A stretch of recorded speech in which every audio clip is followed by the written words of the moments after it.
अत्यंत सुंदर प्रयोग आहे. म्हणजे यातनं जो काही मेसेज दिला जातोय, आपण अगदी हे साहित्य जे आहे सगळं विठ्ठलाबद्दलचं, तुकोबांचं, जनीचं, हे सगळं टेक्स्टबुक्समध्ये वाचलं होतं. आणि त्यानंतर आज मला हे पाहिल्यानंतर असं वाटलं की आपण मधल्या काळात जे विसरलोय ते वाचायला पाहिजे पुन्हा. आणि this can act literally like a therapy. ह्याच्यात इतक्या प्रश्नांची उत्तरं आहेत जे आपल्याला आज सगळे प्रश्न भेडसावतात.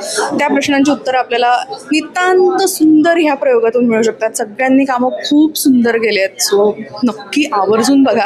आणि ह्या प्रयोगाला जर एका शब्दात उपमा द्यायची असेल तर मी या प्रयोगाला दिवाळी पहाट असं नाव देईल. की जशी दिवाळी पहाट असते उठल्यानंतर सुंदर छान प्रसन्न करणारी, तसा हा प्रयोग आहे. तर आवर्जून बघा, सगळ्यांसोबत जाऊन बघा, पूर्ण फॅमिलीसोबत जाऊन बघा.